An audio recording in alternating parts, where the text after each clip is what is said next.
মধ্যপ্রাচ্যে উত্তেজনা আবারও চরমে। ইরানের একের পর এক সিদ্ধান্তে কেঁপে উঠেছে বিশ্ব রাজনীতি। তেলবাহী জাহাজে হামলা, হরমুজ প্রণালীতে নতুন নিয়ম আর আমেরিকার সঙ্গে গোপন আলোচনা, সব মিলিয়ে পরিস্থিতি এখন বিস্ফোরক হয়ে উঠেছে প্রিয় বন্ধুরা। তো আজকের আরও 3টি বড় আপডেট যা আপনাদের সামনে আমি নিয়ে এসেছি। তো ভিডিওটি ফার্স্ট থেকে লাস্ট পর্যন্ত দেখবেন, তো ক্লিয়ার হতে পারবেন। প্রথম বড় আপডেট, দুবাইয়ের কাছে একটি সম্পূর্ণ তেল বোঝাই কুয়েতি ট্যাঙ্কার মারাত্মকভাবে ক্ষতিগ্রস্ত হয়েছে। রিপোর্ট অনুযায়ী এই হামলাটি চালানো হয়েছে ইরানের পক্ষ থেকে। দেখছেন প্রিয় বন্ধুরা, ইরানের জালওয়া। ইরান কিন্তু যুদ্ধ থামানোর কোনো প্রশ্নই আনতেছে না। এই ঘটনায় তেলবাহী জাহাজে আগুন ধরে যায় এবং আশেপাশে এলাকায় আতঙ্ক ছড়িয়ে পড়ে।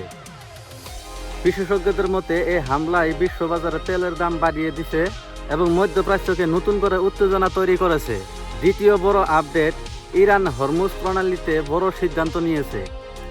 সরকারিভাবে একটি নতুন পরিকল্পনা অনুমোদন করা হয়েছে, যেখানে বলা হয়েছে এই গুরুত্বপূর্ণ সমুদ্র পথ দিয়ে যেসব জাহাজ চলাচল করবে তাদের টুল দিতে হবে। দেখছেন প্রিয় বন্ধুরা ইরানের টেকনিক। ইরান কিন্তু এখন বলতেছে হরমুজ প্রণালী দিয়ে যেগুলো জাহাজ যাবে টুল ইরানকে দিতে হবে। টুল দেওয়ার পরে তারপরে ইরান পারমিশন দেবে, তারপরে যাইতে পারবে। তো আরও শুনুন ইরানের নিয়ম।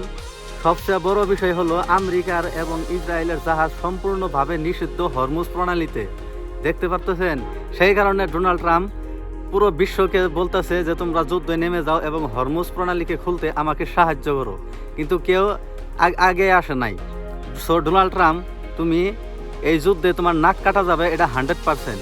আরও শুনুন প্রিয় বন্ধুরা, বিশেষজ্ঞদের মতে এই সিদ্ধান্ত আন্তর্জাতিক বাণিজ্য এবং তেল পরিবহনে ধাক্কা খেয়েছে।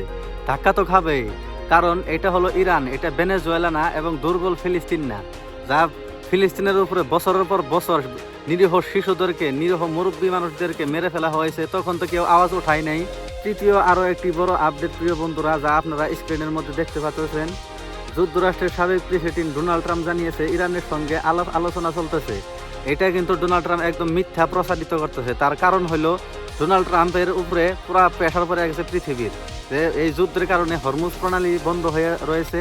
এই হরমুজ প্রণালী বন্ধ হওয়ার কারণে বিশ্ববাজারে তেলের ধাক্কা খেয়েছে, যা একমাত্র ইরান এখনো আমেরিকার সঙ্গে এবং ইসরায়েলের সঙ্গে 31 দিন হয়ে গেল যুদ্ধতে এখনো টিকে আছে এবং টিকে থাকবেও, তারা মাথা নত করবে না।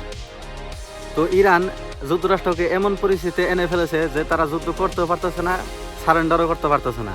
এখন যদি যুক্তরাষ্ট্র সুপার পাওয়ার হয়ে সারেন্ডার করতে যায় তাহলে তাদের নাক কাটা যাবে, আর ইনশাল্লাহ নাক কাটা যাবে। তো ট্রাম্প আরও দাবি করেছে এই আলোচনায় সরাসরি ইরানের পার্লামেন্টের স্পিকারের সঙ্গে যোগাযোগ রাখা হচ্ছে, যদিও এই আলোচনা কতটা সফল হবে তা এখনো স্পষ্ট নয়। দেখেছেন প্রিয় বন্ধুরা, আমি কিন্তু রিপোর্ট অনুযায়ী কথা বলতেছি, আমি কিন্তু কারো বানানো কথা বলতেছি না। তবে এটি ইঙ্গিত দিচ্ছে যে দুই দেশের মধ্যে উত্তেজনার মাঝেও কূটনৈতিক পথ খোলা রয়েছে। এটা কিন্তু একদম মিথ্যা প্রচার করেছে ডোনাল্ড ট্রাম্প। এই 3টি ঘটনার ফলে স্পষ্ট মধ্যপ্রাচ্যের পরিস্থিতি দ্রুত পরিবর্তন হচ্ছে। তেল সরবরাহ, আন্তর্জাতিক বাণিজ্য এবং বিশ্ব রাজনীতিতে এর প্রভাব পড়ছে। প্রভাব তো পড়বেই। ডোনাল্ড ট্রাম্প, তুমি কিন্তু এবার ভুল জায়গায় পাঙ্গা নিয়েছো। তো এমন ধরনের আপডেট পাইতে প্রিয় বন্ধুরা আমার এই চ্যানেলটিকে সাবস্ক্রাইব করবেন এবং আপনার মতামত কমেন্ট বক্সে জানিয়ে যাবেন, এবং ভিডিওটি ভালো লাগলে একটি লাইক করবেন। আপনার একটি লাইকে আমাকে বহুত মোটিভেট করে।